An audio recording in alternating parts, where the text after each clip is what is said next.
Pakruoth nyika Ramogi kamana inya kumketera Ramogi TV kaneno ka Nyasaye oyienwa wachopo saa 3 wakilonu weche manyien. Bang'e to wabiro go mbaka gi Frederick Okango jagoro weche mag siasa KANU to kod Mulo Junior director mar weche mag siasa ANC. Gimodhi wuoye en wach mar Azimio kod Kenya Kwanza twak magisebedo ka gibedo godo gi report onego beni chiwo tarik 26 dwe ni to bobro kelo duoko weche mag pek mar ngima mano mokuongo, weche mag yiero mano kalo mane mbaka modhi goyo ibedwa winjo pachi 2-6-000 jaloko marwa ten Wilson Ochuka jakabuoch Kobeta mano piny mar Homa Bay anto nyinga Trevor Ombija jandingo panga jonyakach dendo Ombija taya nyakwar guok kocha pesa magi weche manyien mawango.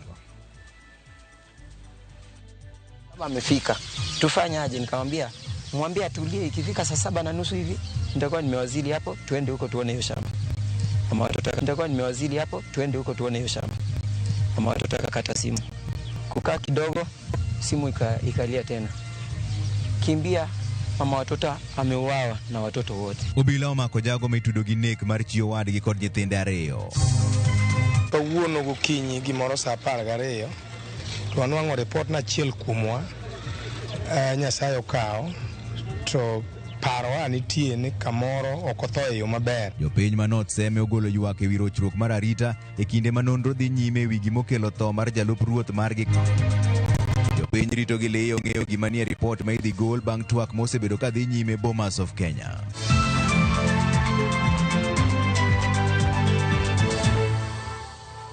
Morwako kendo nyikwa Ramogi jatend migawo mar wuoth Kipchumba Murkomen ochugo komiti makende madhi timo nonro e wi chenro mag dongo pewe mag ndege pacho kae.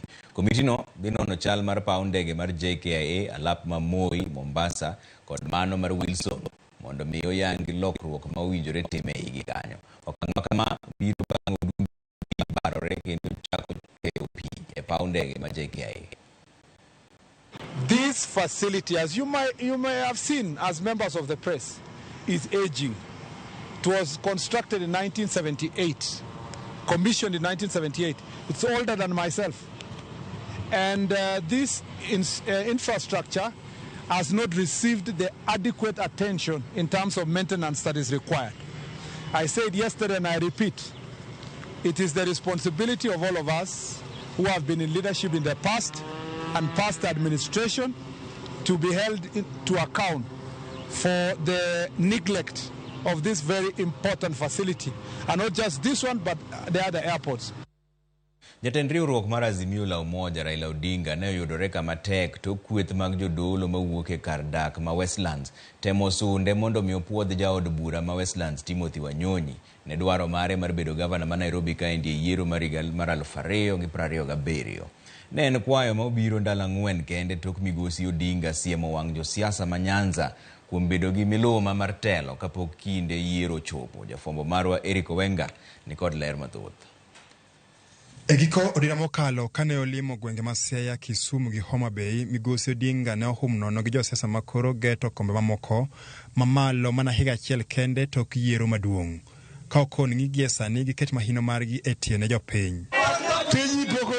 Kata kamano, kawuono e nyasi mane obagi gi kweth jokanisa mane jiwo dwaro mar timo Wanyonyi mar bedo gavana ma Nairobi, Raila noyudre e kanyaklano ka bende jodologo ne jiwe mondo mi opuodhi Wanyonyi ne dhi laro komno e higa ma yiero ma 2027. Ne en romo ma Odinga ema noyuoro kaka wendo ma odhial. Huyu mheshimiwa Wanyonyi aweze kurekebisha mambo yaliyoharibika pale City Hall, na watoto wetu waweze kwenda shule, wamama wetu wafanye biashara yala anayofanya hapa Westland. Jodologo mathoth giwuok e gwenge ma imbo mar Kenya to dak Nairobi kae noramo ni wang'ni Wanyonyi ema oromo bedo gavana ma Nairobi. Yiero mokalo Wanyonyi ne ochako dok mana kom mar riwruok mar Azimio ne ochopo Republika Rigathi ema fwa bandera mar Azimio kokalo kom mar Jubilee. Ukituona hivi mheshimiwa Raila, sisi ni hatari sana. Hii ni makanisa karibu 100 iko hapa. Na tukiamua tuanze kampeni ya kufanya mtu akuwe governor, 2 days timu yako governor wa Nairobi. Na Honorable Tim is a leader who is not tribal. Honorable Tim is a leader who is organized, a mobilizer, and educated. Migosi Odinga kano yudo thuolo mar twak e romono nomedo gido iwach manyocha owacho kaloni ok owinjore tim siasa ma omondo kapok kinde yiero ochopo. Juzi nilienda kule Kisumu, nimekuta mtu ambaye alichaguliwa kama MCA.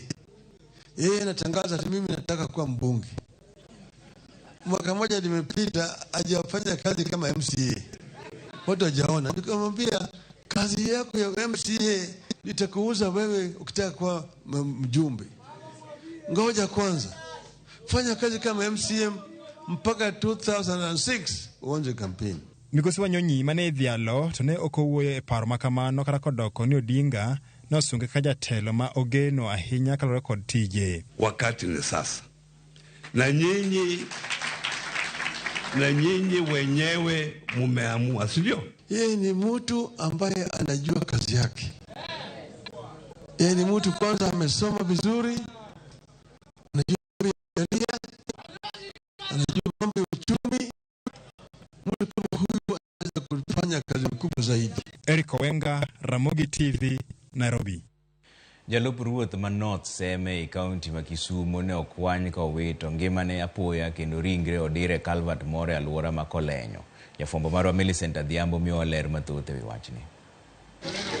Kalore kod ruoth ma Central Seme Caleb Okon oyango ni nyawadgi no nyone mogik kar sa ariyo madhi gi nus otieno manyoro kamadho soda bang'e oduogo kwanye ka otho kar sa 12 mar okinyi ma kawuono.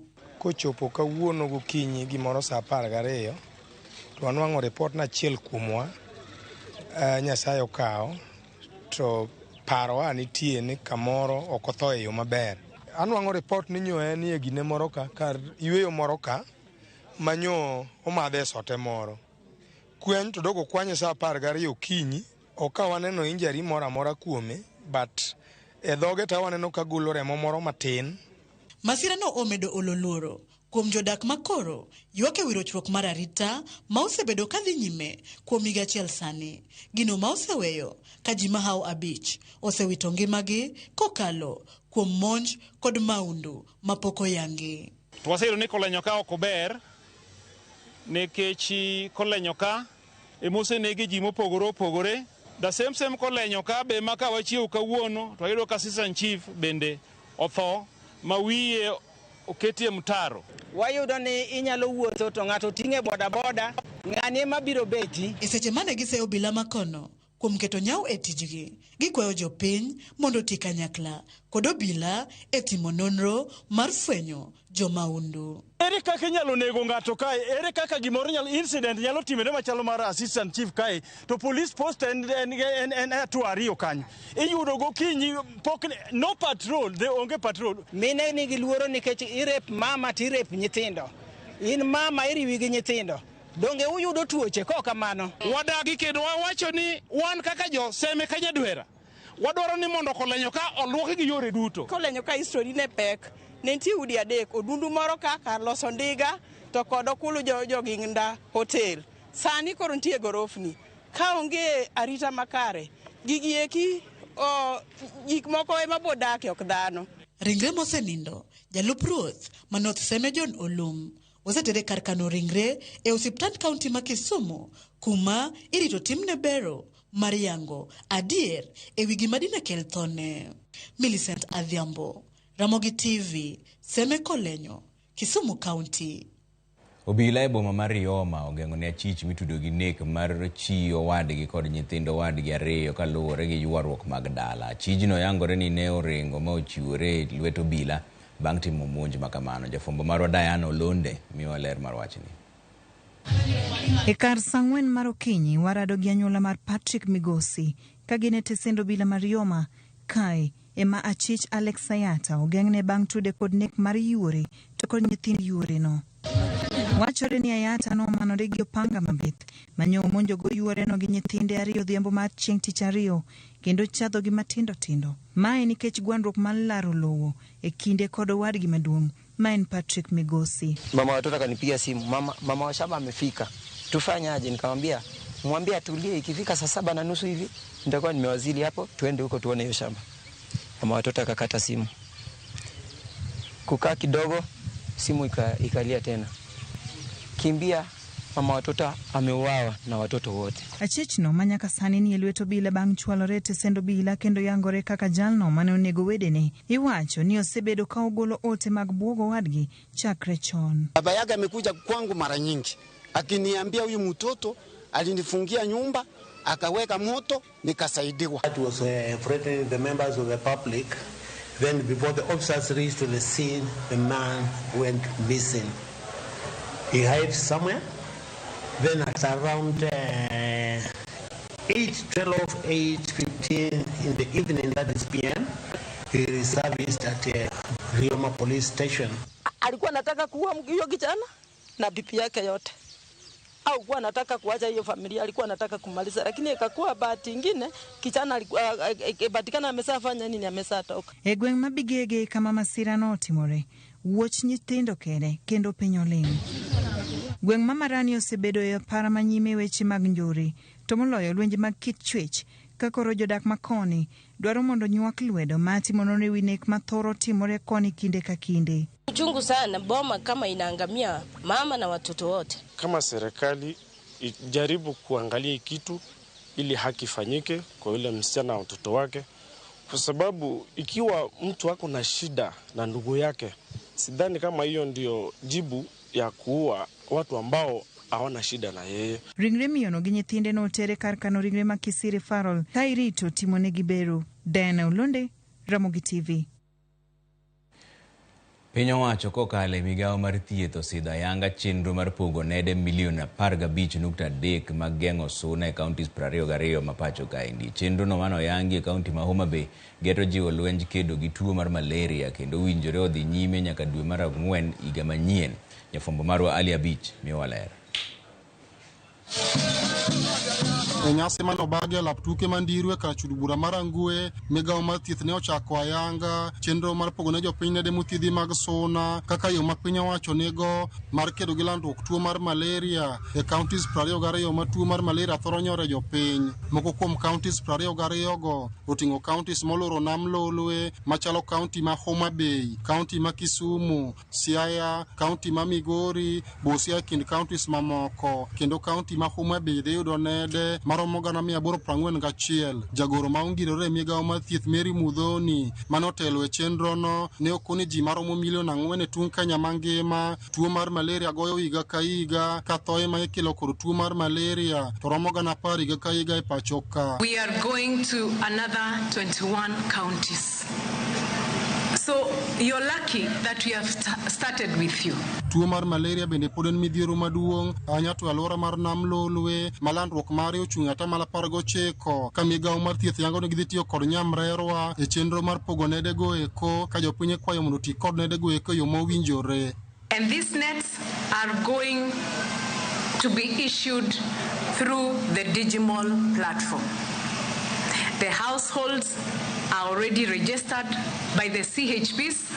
The system allocated nets to each household as into 1:2 members of the household.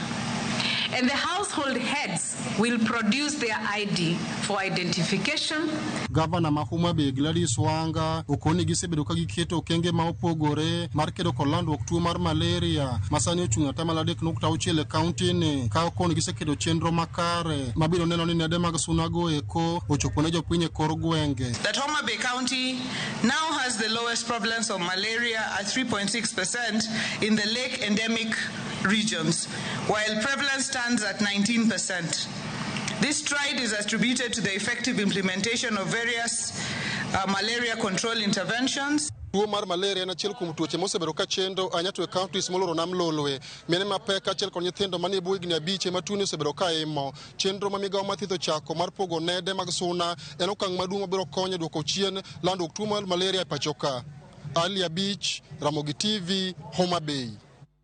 Wadhi yue moro machuok kwaduogo to chako buch jopiny gi Frederick Okango jagoro e weche mag siasa kanu Mulo Junior bende nitiere ka director mar weche siasa ANC. Wadhi wuoyo wach mar mbaka migoyo e kind Azimio kod Kenya Kwanza ni to bodhi kelo duoko adier mane mbaka mwadhi go bang' daka machuok. Dwaher winjo pachi 2 3 6 0 0 eka kinyalo yudowa nyiso nyingi kaminene Ramogi TV gi penjo ma in godo e report ma igeno gol dwe mwantiere ni tarik 26 to bodhi bedo gi duoko ma jopiny dwaro mane mpaka mwadhi goe bang' dakika matin kidhi mabor ahinya.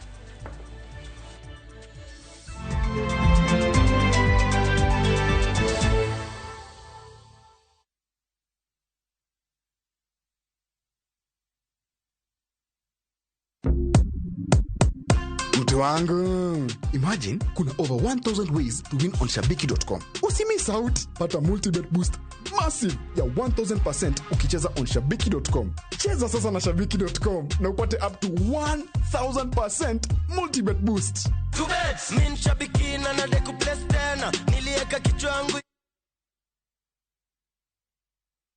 Book your festive holiday Navview Travel. 3 days Masai Mara from 15,000 Kenya shillings. 3 days Amboseli, Samburu, Sava from 30,000 Kenya shillings. Coast Self-Drive from 14,000 Kenya shillings. 5 days Coast SGR from 45,000 shillings. 5 days Coast Flying from 72,000 shillings.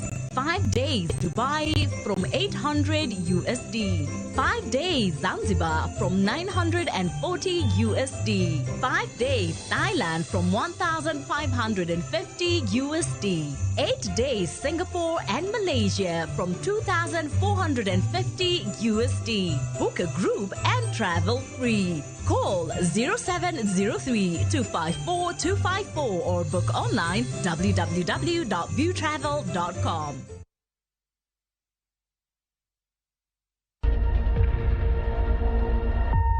Obed pau siasa, ohala, telo, thieth, jiwo ratich oganda, kata mana somo. Kaonge jiwruok e kindwa to okwabi bet. Ng'ama miyo, duonde kata tekone, nyisore e okang' mamalo.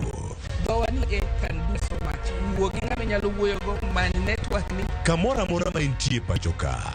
Mine osekelo dongruok mathoth e pewe magimako, kendo lony margi kelo lokruok mathoth. Asementa ji moromo, kendo I'm very proud of that. Winj lony, jip kod puonj magichiwo. Gimoro amora midwa timo, tim gi tekoni te gi chunyi te, nikech mano kende e yo minyalo dongo godo motegno. Ngeso ka ngeso e chenro mar Mine Wacho kod Jaelieta.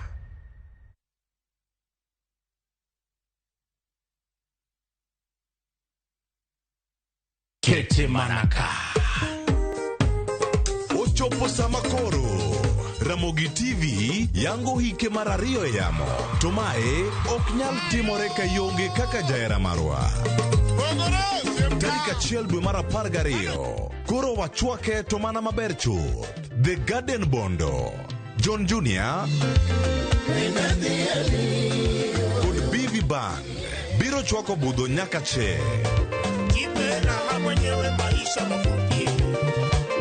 Jolendo magi mag Ramogi TV mawero bende biro betie. Mae kik bai. The Garden Bondo, Kapio Junction, Samachon.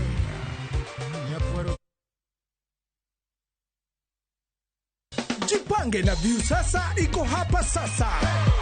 Jishindie maelfu ya pesa kila siku kwa kutazama content kupitia View sasa kwa shilingi 50 pekee. Kuna mshindi wa shilingi 1,100 kila siku, 1,500 kila wiki na mshindi wa grand prize ya shilingi milioni 3 cash money. Kushiriki, piga *487*3#. Chagua Jipange na View sasa. Kisha chagua video package, ujipatie points na uongeze uwezekano wako wa kushinda mamilioni. Hakuna kudownload au kusubscribe. Unaenda tu nywe. Jipange ushinde mamilioni na View sasa. Mamilioni. Sheria na masharti kutumika. Imeidhinishwa na BCLB namba 2978.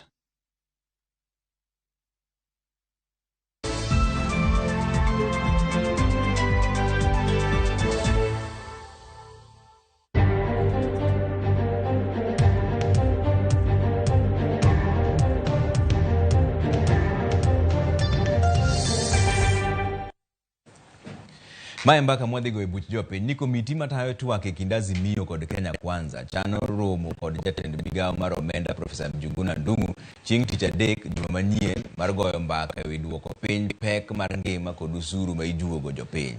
Komitino dhi nyime kod romo e kaunti ma Machakos kendo gin kod geno mar chwalo ripot margi tarik 26 dweni. Kaka jafwambo marwa mar siasa Chris Owino leronwa, josiasa kod jopiny ogolo chung' mopogore ewi ka bende odhi duoko piny pek mar ngima masani othung'o oganda jo Kenya koso oyo.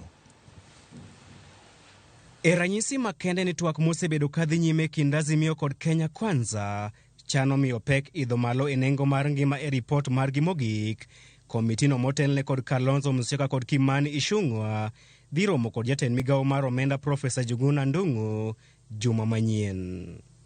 Kagiloso kod jofwamb weche e kaunti ma Machakos, kama komitino dhi nyime kod ndiko ripot margi, Kalonzo kod Ichung'wa oyango ni gidhi romo kod Ndung'u mar somo pache ewi okenge mag miyo jopiny fuong'ruok. We shall be recalling the cabinet secretary in charge of the National Treasury to join us when we reconvene next week on Wednesday, by which time we expect also to have a draft report to consider as we settle on the small issues that we are yet to agree on. Okang' makamano dibed ni nyalo moro jopiny mosebedo kajiwo komitino mondo mi pek midhiero ma oganda jo Kenya kaloe kar chugo lemo ne jo siasa. Ngima mani malo kaendi ema aparo ne nyalo moro japiny kadbo ne gi jogo wuoye kabisa mokwongo gingi gigo mabiro konyo gi ka jotelo to gingi gigo mabiro konyo jopiny nikech ne wayiero gi ni mondo gidhi gikednwa. E giko juma mokalo, riwruok mar Azimio ne obwogo mar tamruok keto kokgi e ripot mogik mar komitino poni ne ok gimiyo pek idho malo e nengo mar ngima. It is important that we hear from Treasury, and that is where they should help us crack that issue, because at the end of the day they are the ones who collect the revenue, they are the ones who dispense of course service government programs. Komitino bende dhi timo lalruok kod jatend piny Dr. William Ruto kod ogai mar Azimio Raila Odinga motelo ne pedho ripot margi. Kimani Ichung'wa onyiso geno mare ni komitino dhi chopo e winjruok ewi duoko piny pek mar ngima kaachiel gi ywak ewi osuru mamalo motelo ne pedho ripot margi mogik tarik 26 dweni. The committee has a timeline of up to the 26th. So by the end of next week we should have finished with our report. Mabiro e kinde ma jo siasa to kawo chung' mopogore ewi teko ma komitino ni godo e duoko piny pek mar ngima. Moko kuomgi wacho ni duoko piny pek mar ngima ok en gima nyalo tim piyo kadiyo switch mar stima. It's obvious common mwananchi should have insisted on the cost of living. Where did they start that discussion from? It started with the politicians. Of course, they say election is a political process. The fact that they didn't involve common mwananchi, it will end on satisfying the needs of politicians. Because the problems are so deep-rooted and have such a long historical perspective that they cannot be solved by waving a magical wand. There is no hypodermic needle that is going to be injected into our economy and sort the whole issue of cost of living. Kopogore gi pek mar ngima, kweth mar Kalonzo kod Ichung'wa bende dhi golo chung' margi ewi tieko gwandruok ma kinde ka kinde ewi duoko mag yiero mar tend piny, okenge mag gwelo commissioners manyien mag IEBC, riwo oganda jo Kenya e kind weche mamoko. Kata odoko ni komiti matayo twak e kind riwruok mar Azimio kod piny owacho mar Kenya Kwanza dhi nyime kod ndiko ripot margi mogik motelo ne chwalo ripot makamano e nyim od bura. Moko kuom jopiny kod josiasa nigi kiawa ka ripot makamano dhi miyo oganda fuong'ruok kuom duoko piny pek mar ngima. Chris Owino, Ramogi TV, Parliament Buildings, Nairobi. Bas, mae mbaka mogoyo e buch jopiny gi Frederick Okang' men jagoro e weche mag siasa KANU to Mulo Junior Director e weche mag siasa ANC. Omula chako kodi e mwakani. Sani koro warito report no mondo wuog tarik 26. Be in gi geno ni obro chiwo duoko ma jopiny dwaro? So far gimanya wacho Trevor ni jogo timo tich maber nikech nitie kwe. Gima duong' kanyo ni en kwe nitie. Kancha jogo oket committee no. To ncha nigi agenda monego bedni nigi wacho. To en gima rach ni ngima mar pek mar ngima nigi keto mogik masani kore en conversation ma ji wacho sani koro ing'eni giwacho ni gidhi romo gi treasury mama to wayiego nikech ngima to ni malo lakini ing'eni nyaka ging'eni pek mar ngima en interest mar government moyier gi jopiny kanto wayiero UDA mano nyiso ni Kenya Kwanza ema nigi plan gi program kaka gidwa dwoko ngima mar piny chien koro nyiso ni en jukumu mar government moyier mar dwoko ngima piny to mano emeno program oseket maber kaka mar subsidized production wa mbolea no dwoko beche piny from 6,500 to wadwoke nyaka 2,500 sani jino ogolo bando no jukeo wanyiewo bando kaka government 4,000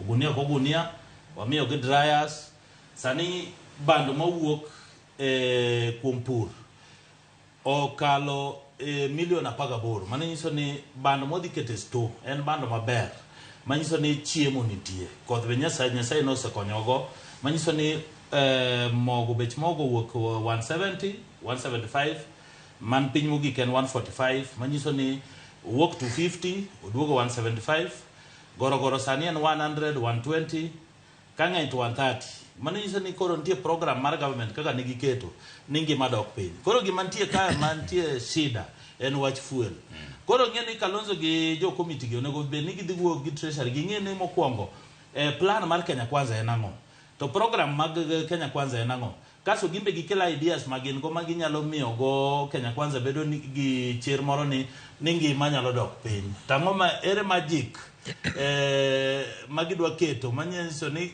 loan wadhi chulo kaka dwarore cost of living dhi dok piny kaluwore gi factors mantie mag dhawo moko mag oko mago makelo fuel madhi malo koro warito nwadang'e ni ang'o madhi bedo kanyo lakini ok wane gima lich ahinya nikech jo Azimio ne nigi plan margi ting'ene plan margi ok wanya implement plan musiko wuoye ni makelo lweny nikech kata jatend piny Kenya ncho wuoye od bura in koro iwacho ni gorogoro en 100 madhi ahinya ni 120 en to wacho ni en siling 70 koro ng'ama wacho ni adieri ga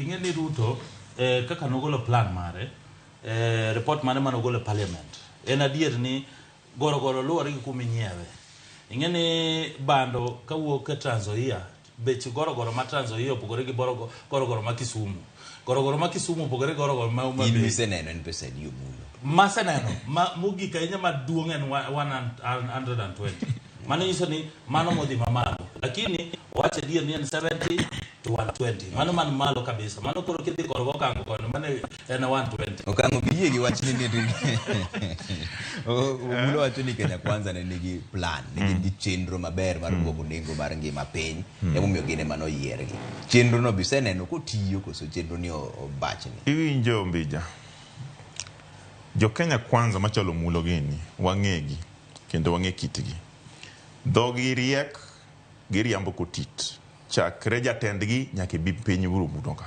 magi jo mariambo kotit gikia bech gorogoro gikia bech mogo gikia bech mafuta gikia bech skul emomiyo gin giwacho ni gin gi chenro mane jogi nego ne en chenro mar chano kaka gidwa pango chenro gionge chenro tiende ni gin kane gidonjo kacha nikech ne gidonjo gi yo marach gidhi yudo ka tich tek koro gikia gimoro amora to ni penjo maler ni to report mwarito mar nadkoni bede report moro mabiro konyo ngima jopiny to koduoki nikech nowacho ni en awe marach ni jo nadko nodhi okawo report mar duoko ngima piny oketo achien omulo pok osomo gino kani ng'iyo weche mano oriw ka kanyakla weche 5 ka namba 1 kuomgi en wach mar duoko pek mar ngima piny ok onyal wacho kamano nikech gino tamogi wan ne wasenyisogi ni ka wadhi wuoyo wasewuoyo ndalo madhi mana 80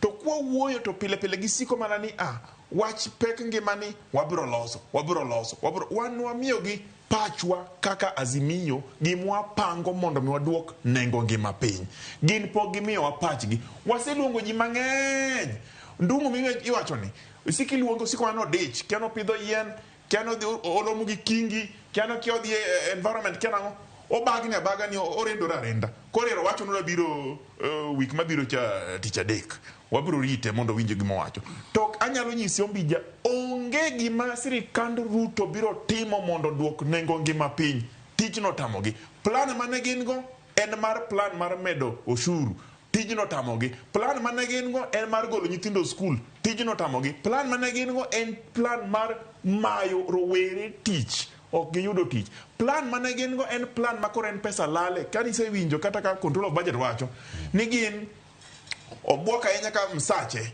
omed nyadidek to ken kende mar Ruto medi mar Gachagua medi mare omedi ji apise madongo dongo omed msechegi mano be joma nigi plan mano plan mar ich koro kiko mulo bika ni owacho no ni gin gi plan gi onge go Ombija jogi onge plan no bago gi wanyiso gi ni kao ponono ni oganda motelo negi twak ok bi winjore kodwa ok bi nyisowa yo ayanga maler mar duoko nengo ngima piny to report choko bi kete sei to Raila Amolo Odinga biro lando wa ni kara kane wamiyo gi thuolo gi nafas mar duoko ngima piny mondo mi wawinjire to koro wadhi timo nang'o.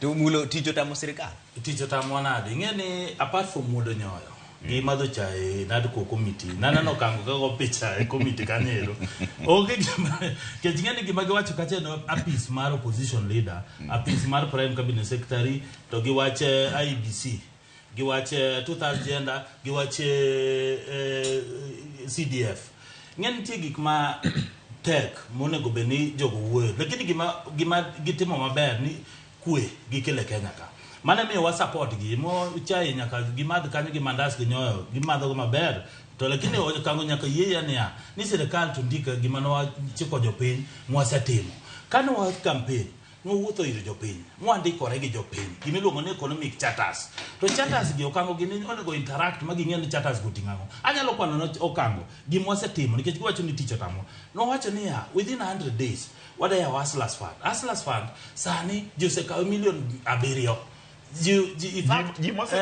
atamalo prabiro ga beach machulo loan atamalo prabiro ga beach machulo loan maduoko ng'amoseka loan mogik osekawo $1,400,000 mago Hustlers mowuoye ng'eno kango gena kena Hustlers mane magiwuoye namba 2 no wacho ni kwa kao telo wadhi keto judges ka tich waketo gi tich no wacho ni kwa kao telo waduoko port mar Mombasa no waduoko port mar Mombasa wacho ni kwa kao telo wadiko jopuonj wadiko 50,000 teachers mano wandiko no wacho ni kwa kao telo coastal ring no duoko chien koro kae kama wacho dio bedo matek lakini no wacho ni waketo framework waketo tactics ingejini samigerot to jinyore seche Trevor samigerot ingeni nyaka winjre ni samigerot samitimo foundation idwaro simiti mapek idwaro waya mapek idwaro kokoto mapek idwaro kanye makao pesa mogik madongo koro ingene Kenya kwanza nyaka ibenia ni kama sacrifice shida tema no kango ginowe government mokalo kama ne giriwore mane gimosore cha shida no wan motingo te to wacho ne wan no shida no wadaloso foundation ne nyithindwa gi nyikwawa mondo mbele ka odhi obed maber mana mi wacho ni okwanya subsidize consumption to what subsidize production koro mana mi wacho ni wan gi mwang'iyo mbolea kaka no chiko jopiny e kaka watime tingeno kango nyaka ng'enia ni kaka president golo wach e parliament to ndiki mo wacho ni dig milestone mosetimo namba 1 wacho ni di ok you teach 50,000 ji alufrabich mosido tich e wach mag housing 40,000 houses Ruto se launch madhi nyime sani pod wan gi plan mar gero ute 749,000 mane nyiso ni sirikal en on toes wandiko jo miluongo ni community health workers ji 100,000 masano se wuothe e ute ka ute $1,000,000 gi nukta 4 mago ute magisiwo jo mipimo pressure jo mitimo kamano koro ing'eyo sirikal kata education mena wacho ni ng'eno kango gini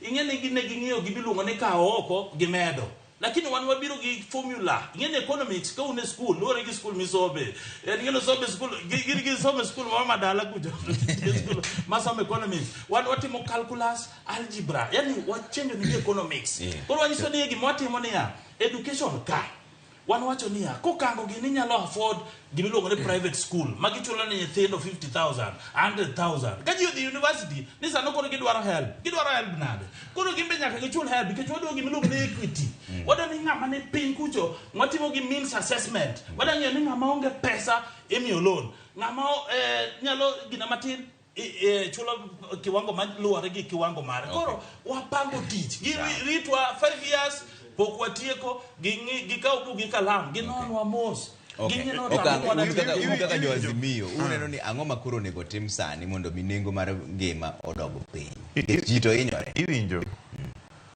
Ombija ing'e ni awacho ni joruto gi gino tit mach riambo iwinjo figures monyisi ka kwan makoro okelo kago to gol gi kanye Kenya Bureau of Statistics ogol gi Central Bank oko wache mago gik mochuoge wiye samo biro ka maja miriaso Ruto ko uchung ni wuoyo to riaso gik mowacho miriaso lilo mago propaganda maungulo gi goyo to e monda nyisi ngima to tek ndi ang'o ma nyaka gitim namba achiel omulo dhi kon Ruto ni wan kaka jopiny wawacho ni mondo ong'i Finance Act cha taxes mukelo mang'eny madongo ka fuel makoro 16% cha nyaka duoke 8 tax muketo masani kata ji ok nyal nyombo vijene madhi manyo nyiri ni omoni moso nyawa kama osegoi fine omoni kwake osegoi fine omoni tere osegoi fine kipande otamoa vijene ok nyayudo kata kipande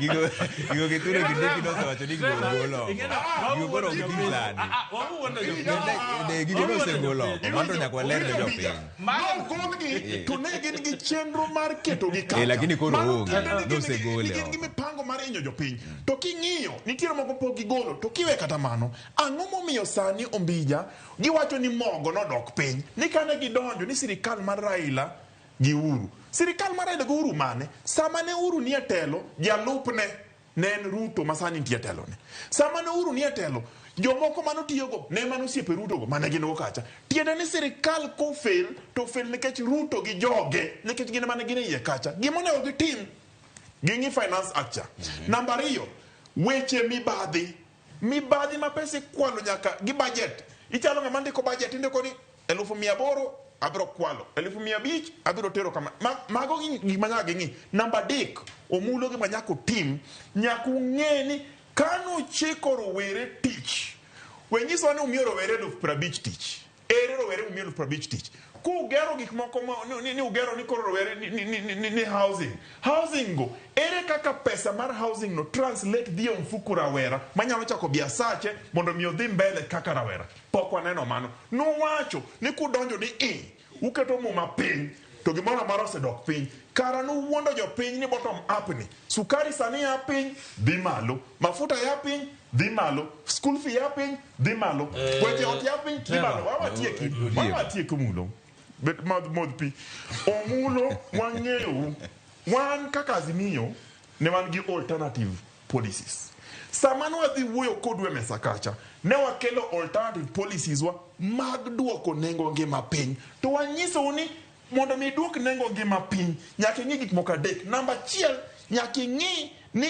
policies fiscal policy mag pesa mar oganda itiyogo nang'o prudent use itiyogo yo maler aching' makonyo oganda ok makonyo jou namba 3 nyaka ing'eni pesa mitero en jopiny cha itere koya national government kodhi e county jini kanye jini e county to kane senators notamore mondo mi division of revenue cha giter pesa mang'eny kucho gidinai jo county pesa nikech ok gidwar ni mondo ji ogerre e county kucho namba 3 na mogik omulo ing'eyo maber ni sani to piny nosego uchenga ing'eyo weche fuel gi nogo uchenga ing'eyo weche nogo uchenga lakini dho to pere doge uru piny mondo ung'ini mama mboga manu uchiko ni biro bedo gi supermarket cha oonge go mondo ung'ini japiko manu wacho ni biro ng'iewo tuk cha oonge go mondo ung'ini ja boda manu wacho ni biro ng'iewo matatu oonge go gino dong di chande pachu un mondo ung'eni no riambo miyo mulo bede ing'eyo pingo sirikal yot kendo kango nyalo wuoyo ng'ene no kilo kilo nyisi go kini mano miriambo mano kata godhiambo nikech okil En wacho ni ati ne ok wamiyo jude tich. Ng'en tije motimo engineering. Mano akene university tije motimo engineering, tije motimo plumber, tije motimo tije mopogore opogore. Mage jo mwang'iyo. Tije ma that sector gin nyaka migi tich. Kik upuuza gi. Namba 2, ing'eyo kango nyaka ng'e ni Kenya Kwanza ka plan wan go manyaka gi accept. Gimiwa thuolo mar implement plan mantie.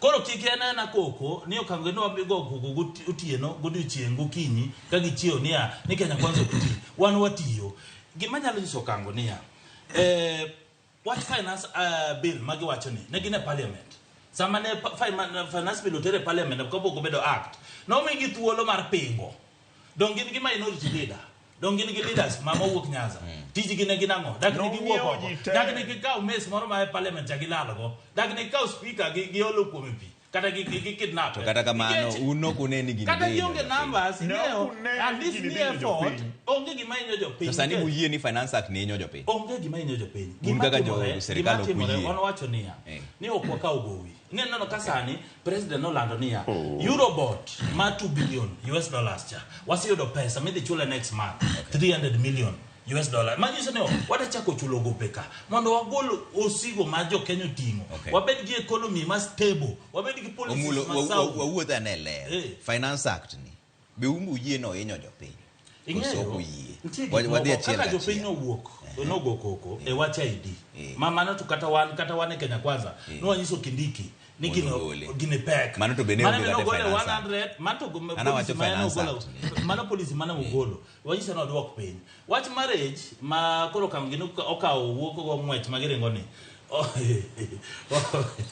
ongeno kango wacha chani ya ingena rules and privilege koro ginya winjo gijawade kaja penya chulo 50,000 kana konya chulo yamano luxury ngene ya wangi bogo tak mana no ga wuoy ana wuoy wach mar finance act chik mar omenda wuoye kaka sirikal ni ingeni samoro ngata mantiere kamoro nyalo wacho ni gini to nwatimo to nwakier un kaka sirikal buyie ni nitiere kier onge kama kier Trevor kata mana tamalo mar usuru mo mar mafuta mo ya boro mo dia parga mar mafuta mar nyalo makosa 16% ma wantu wasinyiso sirikal nigi duoke 8% bas to dong mane gima members of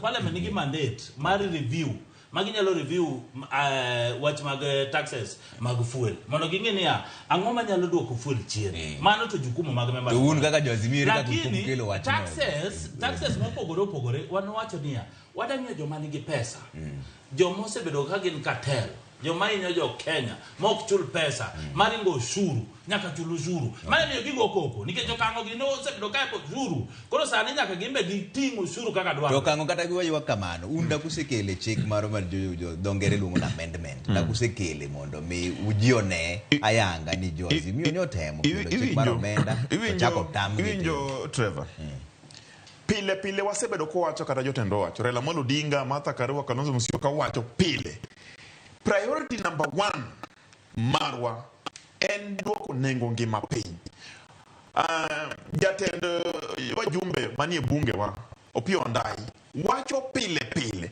ni nyaka kor wang'i yo mwanyalo duogo ngima piny to jogi ne wadhi nyaka court gi jopiny moko dhi e court mo wacho ni finance act ni gini dhi ketho piny gini dhi ketho wa gini dhi duoko dhi kelo nengo ngima malo ne ogiwinjo gidhi gichako implement gicha sani gimoro amora ni malo to ne wanyiso ni nikech koro wawuoyo Trevor ang'o ma monogi mondo mi giwinje ni jopiny wacho niya gima ketho weche ka en finance act cha ma gimoro ing'e Ombija to kende ni gimoro madhi katicha olose gi weche mag masin matiyo gi mafuta nengo ni malo kidhi do matatu nengo ni malo kidhi tero nyathi school nengo ni malo kidhi ng'iewo koti magino koti morwako mar milioni nengo ni malo gigi duto tero ngima malo koro wan Ombija wasewacho e bunge wasewacho oko wabiro nuoyo wabiro wacho kata kiny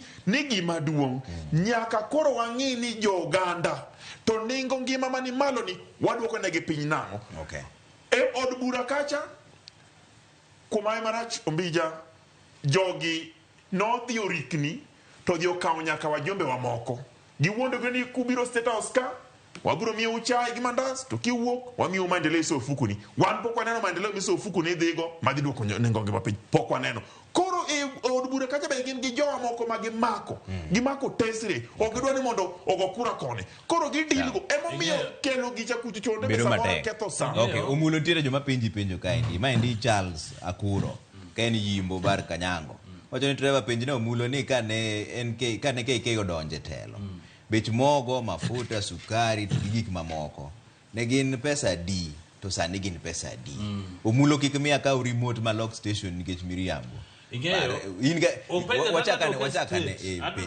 gigo idho koso kwa telo bech mogo ne 230 to 250 luore gi brand minyeo ka okango ngene nyeo hostess moko madongo mag Lavington koro joma nyeo matindo ka ne gin 230 sani mogo en 175 mano the highest kaluore gi minyeo the lowest en 145 140 mano gima kato dhi supermarket mane nyiso ni mogo dok piny kaluore gi program mancha government oketo mar ji miyo jimbolea mare wach mag mano sani ji nigi cham mano aduoka direct lakini gima da nyiso kango ingeni taxation mi wacho cha ingeni nyaka wacho cha die nikech nyo wacho ni king'iyo taxation ma government structure ma taxation wacho ni pay as you earn kai chamo million nus million achiel kidhi mbele nyaka million kucho wachwa di 35% kiduogo 25% kaduogo chien 20,000 joma chudo pesa matin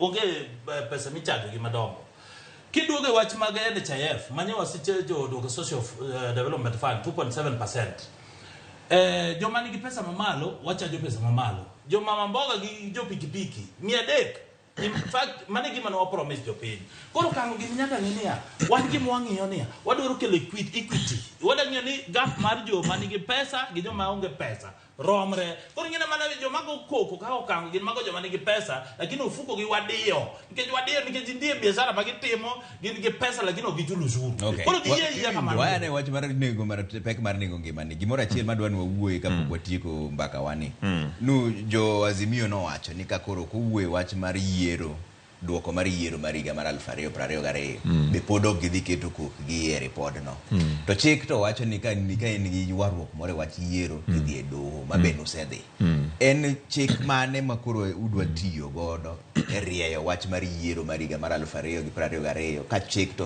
osetieko te mar dhi e doho muyudo nyaka duoko iwinjo Trevor ne wadhi e yiero mar higa gana 2022 yiero no Raila Amolo Odinga noyombo sidang noyombo to kane wadhi e court do wacho ni gin kaluwore gi gik ma gineno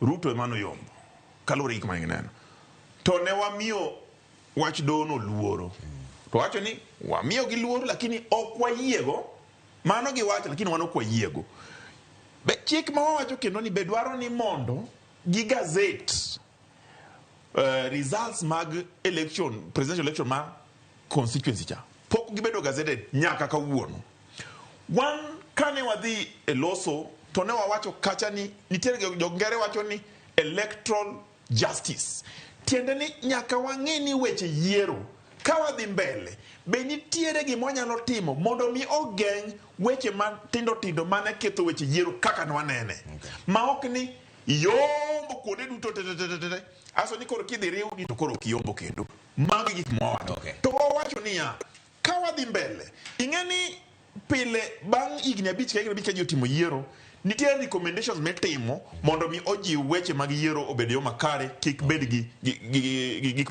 dondi mabiro mbelego emomiyo wawacho ni ka wadhi wuoyo kacha kadipo nitiere weche manyaka wachi machuno en weche yiero en weche ngima man malo gigo ka giwacho omulo no wacho kania ni wan wadhi wakelo weche mag apis kinyalo paro William Ruto notero bunge senate gi national assembly gidwa loso office mar opposition leader gidwaro constitution development fund gidwaro prime cabinet mago ne weche gi wan weche kan watiekore go chon e BBI to gin ne gidhi choko gi kama Tagalan to gitero mago weche gi weche wa madongo Ombija gin weche nengo man malo to gi electoral justice. Omulo ka koro wuoyo wach mar chik mar duoko mar yiero mar higa mar 2022. Ing'eni chik chalo beti ong'ado koni gi koni. Jo Azimio be niegi iwinjo ka gin gi pek moro e wachni ka giwacho ni wach mar chik mar yiero nyaka koro rieye.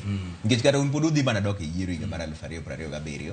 Umbe duwer ni chik ni mondo loke kosutu ne ni en kare. Wan gima gidwaro no wanyalo timo nikech ng'eno ka Trevor nyaka openjre question ni wanyalo blame jopiny koso wanyalo blame jo Azimio strategy mar okang'o gini koso wanyalo blame IBC. Okang'o gini nogolo kivuitu gichenjo ICK giduogo Isaac Hassan IEC gichenjo giduogo IBC. Ing'eni system king'iyo kako okang'o gino oseketo ka chenjo strategy mag election kochakore choncha. Koro penjore ni jopiny man gi shida koso IBC man gi shida koso gin magin gi shida. Koro shida onge nikech IBC wacho ni ka en server wanyiso ni server nyalo bedo cloud nyalo bedo South Africa kata America. Wanyiso ni wan onge gi password mag server nyalo bedo IBC kata physically kamonti kamosoe wan wakia. Lakini koro kad sheria nitie kech wamiyo gi ndalo chana gin gi cherarafo wan kia gi ji adek gin gi ji ang'wen. Ang'o mana timore? Nikech gin gionge strategy gionge paro maber mar yombo. Koro nyine sani kata gikel mana ji ka gin go dhogi gidwa pinga sirkal ovyo ka gionge gigi ma gidwa pango maber sheria ma ginyalo kelo pod idhi omgi kendo ka sane ka giwacho ni gisendos Kalonzo sane na iso gini onge achaya anatemo konyo gi ndatemo konyo gi to giwinji okago kwinj wach gin ma gibango gi na nyiso gini ya kata sane gikaw mana okange ma gibed chairman mar IBC to onge paro gi tactics gi aerial maber mar yombo kura. Sida ok en IBC, sida ok en jopiny, sida en gin jo Azimio, gin magin gi sida. Sida en gin. Iwinja chaya gi agoko mi gikelo ni. Mage sirikal agoko ga chaya gi thuon. Udagi yie. Ni sani giwacho ni gin koro giseyombo. Tactic magiwacho no en tactic mag kwelo. Tactic magiwacho no paro magiwacho no en paro mar mibadhi. Wan wawacho ni wadwaro IBC ma jopiny oyiego. IBC ma ikete lela ma kikwano kura to kura ni kare. Kwa yombo uto yombo waching. Ku yombo watu yombo waching. Mano tamo. Namba 2. Mondo mi wabedi gi IBC ma jo Kenya oyiego. Nyaka watim gik moko IBC kata. Nyaka IBC cha dhi dala te. Nyaka wakel joma pach gi leu mong'eyo manyien. Mong'eyo ni kidwa timo election jo kisungu wacho ni nyaka bed gima timore gi general principle of electoral system nyaka ng'i gi weche mag yiero ka en ayanga en ratiro en maradiera mano onge mondo watim mano ing'eni omulo gini niga gi wach moro ni gima jatend gi owacho chalo biblos mano e gima giluwo kiwinjo gima wacho ma jatend gi wacho rigi ji wacho kucho Ruto wacho koro giluwe ka biblos mano ok biblos omulo ing'ama riek program monego ng'e kaka jatend gi wacho gima ra gima gi wacho mo watamore Wotio gi daka chiel adhi mi daka moro ibi wach mari omulo wan gima wakwayo ne wadhi e yiero to yiero ni nodhi marach sani mama mboga tete ywak ne wayiero ng'ama rach boda ywak ne wayiero ng'ama rach ja pikipiki ywak ne wayiero dak gini buogu koro kuchako jinso sani niya ni wanoda miyo Kalonzo uro na ugodhou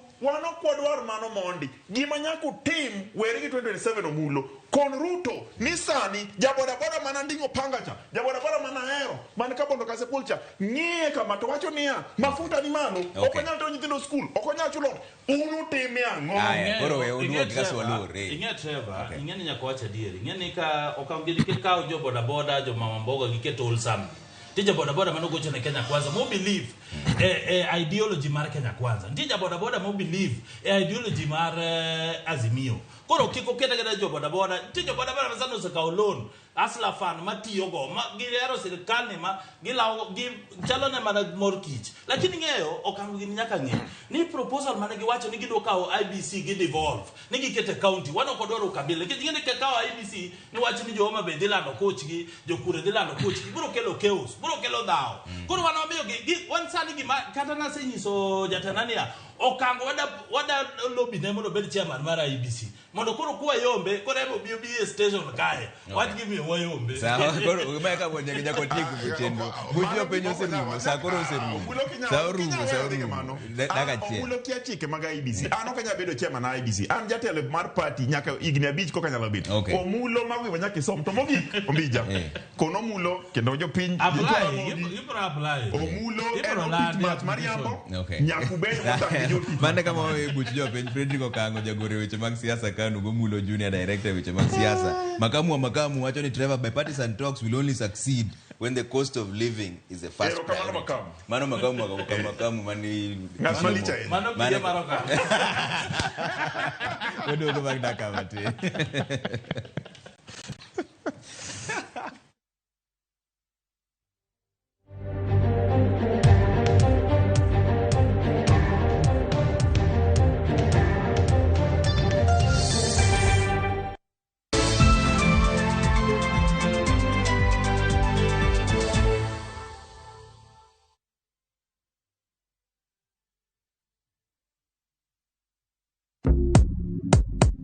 Mtu wangu, imagine kuna over 1000 ways to win on shabiki.com. Usimiss out, pata multi-bet boost massive ya 1000% ukicheza on shabiki.com. Cheza sasa na shabiki.com na upate up to 1000% multi-bet boost. Tubet, min shabiki na nade kuplace tena, nilieka kichwa yangu ikabai.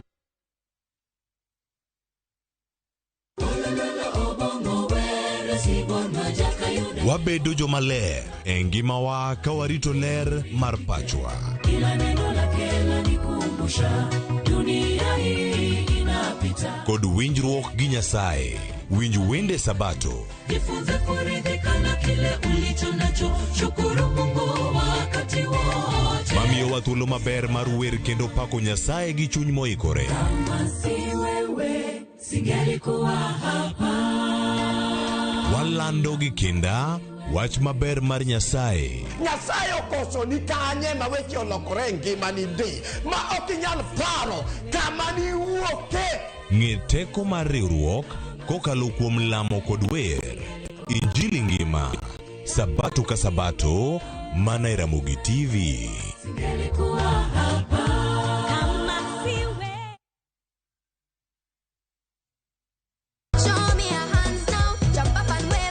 Chenro ni miyo ngeso ka ngeso kinyi bedo maber kendo maler moloyo. Wan gi talanta loso gi lwedo.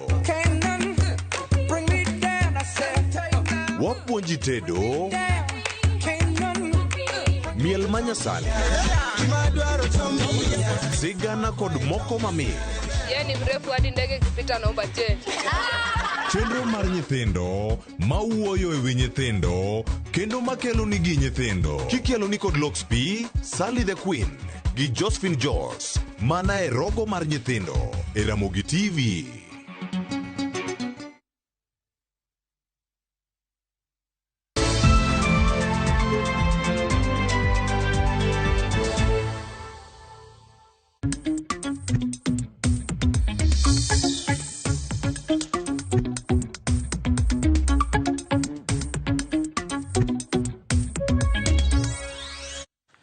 Piny owacho mar kaunti ma Migori ka otenore kod riwruok mar First Bridge Foundation ochako chenro mar jolo jopur mawuok e familia 500 e kauntino makoth mapek machue e kinde ni oseketho puothegi. Jafwambo marwa Joe Juma miwaler. Koth en wuon chiemo, kata kamano ka ochwe mathoth to koro kelo midhiero ma oting'o kethruok mag mwandu. E kaunti ma Migori koth mapek osekelo kendo pod medo kelo lal ne oganda. Jopur e kaunti ma Migori gin moko kuom oganda e kaunti ni manyaka sani koro kwano lal mathoth. Some of those very good farms are being swept away by the raging floods. A lot of the fertilizer that our farmers put on the crops is also being swept away. E okang' mar jopur matindo moyudo lal ma okel kod koth mapek, piny owacho mar kaunti ma Migori ka otenore kod riwruogno mar First Bridge Foundation ochako chenro mag chiwo kony ne jopur matindo mawuok e familia 500 ma koth oketho kothegi e puothe.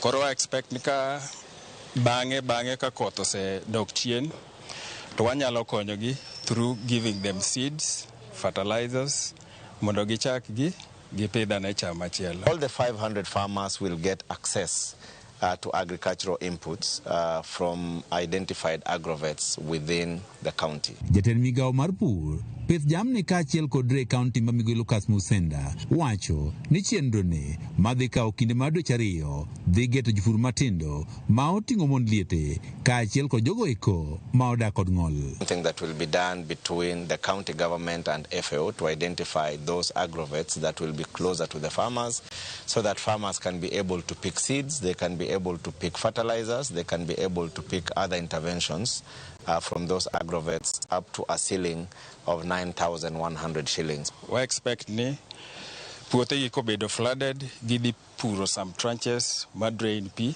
kawuok e farms gi. So sama gitiyo tijno to nitie pesa ma FAO dhi miyogi. Ka opogi kod chiwo kothe kod mbolea, jamni ma jopur gi bende opidho bende dhi yudo thieth manono. Timo vaccination, deworming, and then wadhi miyo beneficiaries mosquito nets mondo geng' tuo mar malaria. Chenro ni ma isiro korwogno mar Food and Agriculture Organization igeno ne dhi konye medo nyuolo chiemo toka koth orume kaunti ni. George Juma, Ramogi TV, Migori.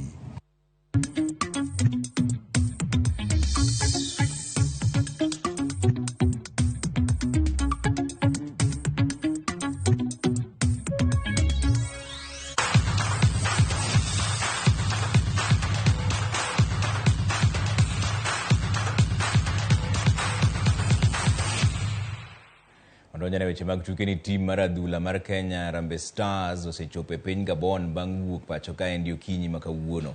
Kenya kiny nogochi gi Gabon e laro thuolo mar dhi e tuke mag World Cup ma higa mar 2026. Bang' tugo e kind Kenya gi Gabon, tim no biro dhi e boma ma Abidjan mani Ivory Coast kama gigoche gi tim mar Seychelles wuok tich ma juma manyien.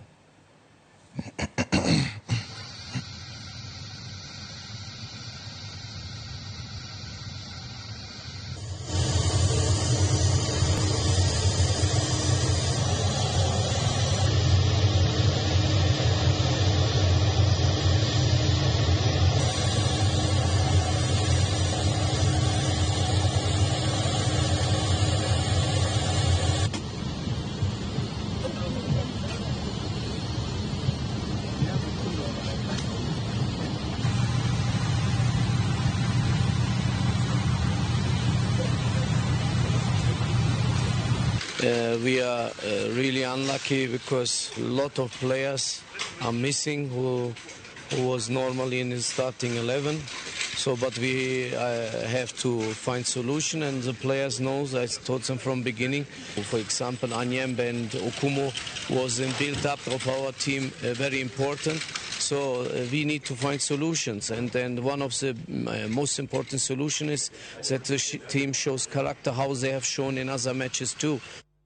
Team mar basketball mar Nairobi Thunder kawuono norwako ayanga jatugo Ariel Okal kaka jatugo margi manyien. Okal lero gi dwaro mare maduong' en konyo Thunder kao simbo mar league.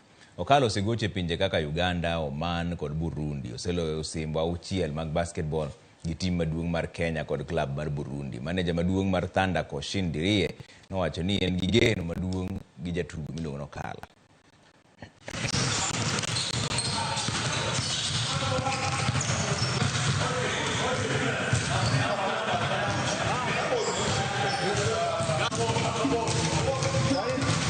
There's a lot of motivation. On and off the court, I want to play with the best guys in the floor. I'm not saying that you don't have the best guys, but I think being around young ladies, in a great organization, and I have a lot of friends in Canberra, so I think I'm going to be in a good spot playing for Nairobi City Thunder.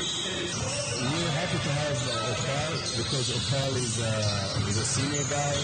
He has a lot of experience. And we played together with KPA when I was playing. We won the championship together. That's why I want him here. That's why I want him to give these young guys some experience.